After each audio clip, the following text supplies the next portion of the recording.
Hello दोस्तों, जय श्री कृष्ण, राधे राधे। तो आज सावन शिवरात्रि का व्रत कथा सुनाने जा रही हूँ। तो ये कहानी अंत तक सुने दोस्तों।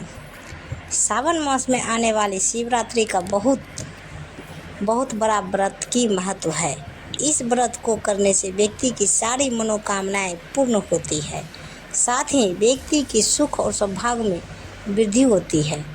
वहीं इस दिन व्रत कथा का पाठ करने से महादेव की कृपा भी बनी रहती है। सावन मास में आने वाली शिवरात्रि का विशेष महत्व है। शिव पुराण के अनुसार सावन मास में आने वाली शिवरात्रि के दिन भगवान शिव को प्रसन्न करने के लिए और उनकी कृपा पाने के लिए बहुत शुभ माना जाता है। सावन शिवरात्रि का व्रत करने से व्यक्ति की दुख और पीड़ाओं को नाश होता है। साथ ही इस दिन व्रत करने से माता पार्वती और भगवान शिव की कृपा मिलती है। सावन शिवरात्रि के दिन पुराण में वर्णित इस कथा का पाठ करने से व्रत का संपूर्ण लाभ मिलता है। तो ऋषि बोले, हे सूत जी, आप इन वचनों से हमें बड़ा आनंद प्राप्त हुआ। आप उसी व्रत को हमें विस्तार पूर्वक सुनाइए। हे सूत जी, क्या इस व्रत को यहाँ पहले किसी ने किया है? और यदि किसी ने अज्ञान से भी किया हो तो उसका श्रेष्ठ फल क्या होता है, यह बताइए और सुनाइए। सूत जी बोले, हे समस्त ऋषियों, इस पर मैं आप लोगों से एक निषाद के इतिहास का वर्णन करता हूँ, जो सब प्रकार से पापों का नाश करने वाला है। पूर्व समय वन में गुरुद्रह नाम का एक पापी निषाद रहता था, जो नित्य वन में जाकर मृगों और पशुओं को मारता तथा वहाँ वन में रहकर चोरी आदि दुष्कर्मों को किया करता था तथा बालकपन से लेकर कुछ भी शुभ कर्म नहीं किया था। जब इस प्रकार उस दुष्ट आत्मा को वन में रहते बहुत दिन हो गए और उससे कोई भी शुभ कर्म न बन पड़ा तो एक दिन शिवरात्रि का समय प्राप्त होने पर वह अपने गर्भिणी स्त्री एवं परिवार के लिए आहार की खोज में वन में घुसा, परंतु पूरे दिन दौड़ धूप करने पर भी कोई शिकार उसके हाथ न आया। वह सोचने लगा कि आज तो बड़ा ही संकट आया है, क्योंकि गर्भिणी स्त्री को तो अवश्य ही कुछ न कुछ आहार देना चाहिए। ऐसा विचार कर वह सरोवर के पास इस धैर्य से जा बैठा कि यहाँ कोई न कोई जीव जल पीने अवश्य आवेगा और उसे मारकर मैं अपनी भूख शांत करूँगा। ऐसा सोचकर वह भील सरोवर में जल पीकर वहाँ स्थित एक बेल के वृक्ष पर जाकर चढ़ गया। रात्रि के प्रथम प्रहर में एक हिरनी प्यास से व्याकुल हो वहाँ जल पीने आई। भील ने उसे देखकर प्रसन्न हो अपने धनुष पर बाण चढ़ाया। उसके इतना करते ही उस बेल के वृक्ष से जो जल तथा बेल पत्र वहाँ नीचे स्थित शिव जी के ज्योतिर्लिंग पर गिरा तो उससे शिव जी की पूजा हो गई। फिर तो उसके प्रताप से उसके सब पाप नष्ट हो गए। तब धनुष के शब्द को सुन हिरनी ने भील की ओर देखा। उसके प्राण व्याकुल हो गए। उसने व्याध से कहा, हे व्याध, क्या करना चाहते हो? तुम मेरे समक्ष सत्य सत्य कहो। मृगी की ऐसी बात सुनकर भील कहने लगा कि आज मेरा कुटुंब भूखा है। तुम्हें मारकर मैं अपने कुटुंबों की भूख शांत करूँगा। तब ऐसे कठिन दुष्ट को देखकर हिरनी सोचने लगी कि हाँ, मैं क्या करूँ, कहाँ जाऊँ। ऐसा विचार कर वह अपने मन में उपाय रच कर बोली कि हे व्याध, यदि तू मेरे शरीर के मांस से ही सुखी है तो मेरे लिए इससे बढ़कर पुण्य और क्या हो सकता है। मैं निसंदेह धन्य हूँ।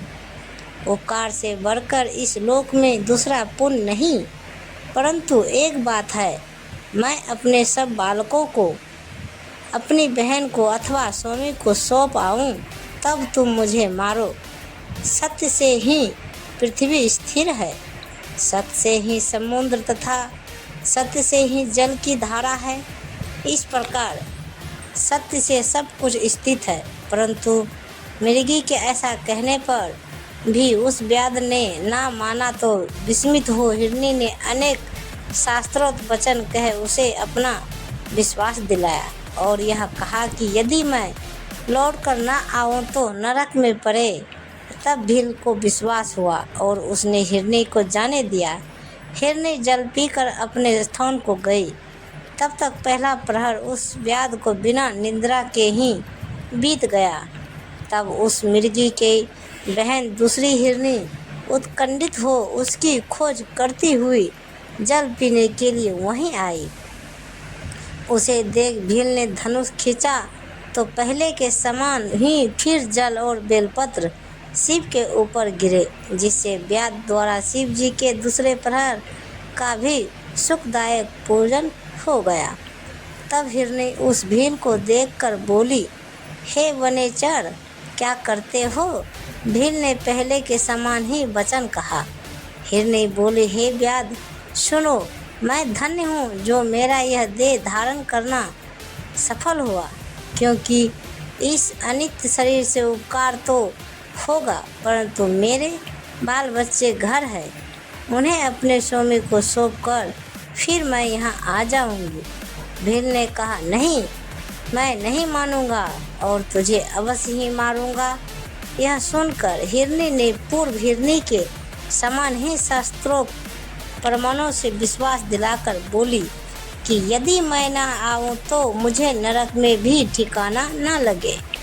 मृगी के इस प्रकार वचनों को सुनकर भील ने मृगी से कहा कि अच्छा जा। हिरनी प्रसन्न हो जल पीकर अपने घर गई। तब तक उस भील का बिना नींद के दूसरा प्रहर भी बीत गया और तीसरा प्रहर आया, परंतु हिरनी के अब तक न आने से व्याध चकित हो उसकी खोज में तत्पर हुआ। तब तक उसे एक मृग आता है दिखाई दिया। उस हष्ट-पुष्ट मृग को आते देख व्याध धनुष चढ़ा उसे मारने वाल चला। इतने में कुछ को बेलपत्र उसके प्राणबद्धवश फिर शिव के ऊपर गिरे, जिनसे उस रात्रि भील के भाग्य से तीसरे प्रहर की शिव की पूजा हो गई। शिव जी ने उस पर कृपा की। उस शब्द को सुनकर मृग ने कहा, हे भील, तुम यहाँ क्या करते हो? व्याध ने उत्तर दिया कि मैं अपने कुटुंब के लिए तुझे मारूंगा। यह सुन हिरण प्रसन्न हो उस व्याध से बोला, मैं धन्य हूँ जो यह शरीर दूसरे के लिए उपकार के लिए लगेगा, परंतु मैं अपने बाल बच्चों को उनकी माता को सौंप आऊँ, तब तुम मुझे मारो। व्याध ने कहा, नहीं नहीं, इस प्रकार तो यहाँ 3 जीव आए और कहकर चले गए, अब तो मैं तुझे नहीं जाने दूंगा। संकट में प्राप्त हो जो जुठाई से समय व्यतीत करता है, उसका जीवन कैसे रहेगा? मृग ने कहा, नहीं, मैं झूठ नहीं कहता हूँ। देखो, यह सारा चराचर सत्य में ही स्थित है। झूठ बोलने वाले का पुण्य नष्ट हो जाता है। मैं तुमसे सत्य कहता हूँ कि संध्या समय मैथुन करने से तथा शिवरात्रि के दिन भोजन करने से, झूठी गवाही देने से, किसी की धरोहर मार लेने पर तथा संख्या न करने वाले ब्राह्मण को जो पाप होता है वह पाप मुझे लगे। यदि मैं लौटकर यहाँ न आऊँ, शिव जी कहते हैं कि तब उस मृग की ऐसी बात सुनकर व्याध ने कहा, जाओ। हिरण जल पीकर अपने घर चल गया। वहाँ जाकर हिरण हिरनी सब वापस में मिले और एक दूसरे को प्रणाम कर परस्पर उस वृत्तांत को कहने लगे और बोले कि निश्चय ही वहाँ जाना उचित है। सब ने अपने बालकों को धैर्य दिया और जाने की तैयारी की। तब बड़ी हिरनी ने कहा, पहले मैं गई थी, इससे अपनी प्रतिज्ञा पूर्ण करने के लिए मुझे ही पहले जाने दो। फिर तब उसका यह वचन सुन दूसरी और उससे भी छोटी तीसरी हिरनी ने कहा, नहीं नहीं, मैं तुम्हारी टहलनी हूँ, मुझे जाने दो।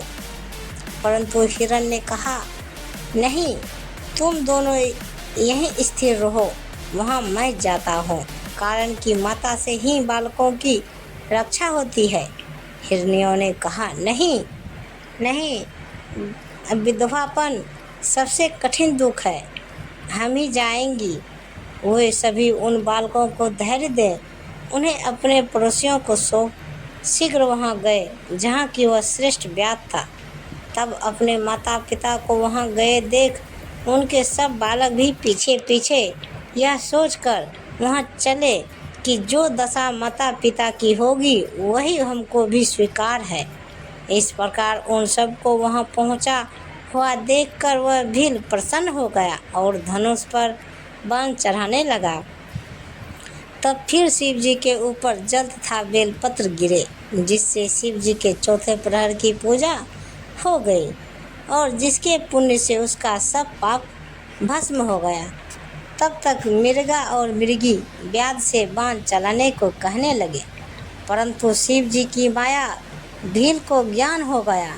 उसने कहा, ये मृगा मृगी धन्य है जो परोपकार के लिए इस प्रकार अपने शरीर को हमारे हवाले करना चाहते हैं। मनुष्य जन्म पाकर हमें मैंने क्या फल पाया जो दूसरों को शरीर को पीड़ा देकर अपने शरीर का पालन किया।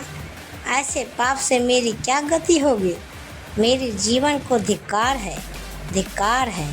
इस प्रकार का ज्ञान आते ही भील ने धनुष पर चढ़ाए बाण को उतार लिया और कहा कि मृग श्रेष्ठो, तुम धन्य हो, अब अपने घर जाओ। भील के ऐसे कहते ही शिव जी प्रसन्न हो गए। उन्होंने पूजनीय शास्त्र समस्त अपना स्वरूप दिखाया और कृपा कर उस भील को स्पर्श करते हुए बोले कि हे भील, मैं तेरे इस व्रत से प्रसन्न हूँ। तू वर मांग। व्याध भी शिव के स्वरूप को देख क्षण मात्र में मुक्त हो उनके चरणों में गिर पड़ा। शिव जी ने उसे यह नाम देकर कृपा दृष्टि से देख दिव्य वरदान दिया और कहा कि तुम्हारे घर साक्षात राम जी निश्चय ही पधारेंगे। तुम उनसे मित्रता कर मेरी सेवा करते हुए दुर्लभ मोक्ष को प्राप्त करना। उधर शिव का दर्शन कर मृगों को भी दुर्लभ मोक्ष गति प्राप्त हुई। सब दिव्य शरीर धारण कर विमान में बैठकर सब से छूट स्वर्ग हो गए। तब से शिव जी का व्याधेश्वर नाम पड़ा और वे अबोधाचल पर स्थित हुए। वह भील भी रामचंद्र का दर्शन कर सायुज मुक्ति को प्राप्त हुआ। इस प्रकार संसार में अनेकों व्रत, अनेकों तीर्थ तथा अनेकों प्रकार के दान और यज्ञ है, परंतु शिवरात्रि का व्रत सबसे श्रेष्ठ है। यह शुभ व्रतों का राजा है। अपना हित चाहने वाले को यह व्रत अवश्य करना चाहिए। तो प्रेम से बोलिए जय माता दी, हर हर महादेव। तो दोस्तों, ये कहानी आप सबको कैसी लगी कृपया कमेंट बॉक्स में हमें ज़रूर बताइए और पूरी कहानी सुनने के लिए धन्यवाद, शुक्रिया। और ऐसी हैं कहानियाँ सुनने के लिए हमारे चैनल को सब्सक्राइब करें और वीडियो को लाइक ज़रूर करें। धन्यवाद। तो दोस्तों, मिलते हैं अगले वीडियो के साथ। तब तक बाय बाय दोस्तों। जय हिंद।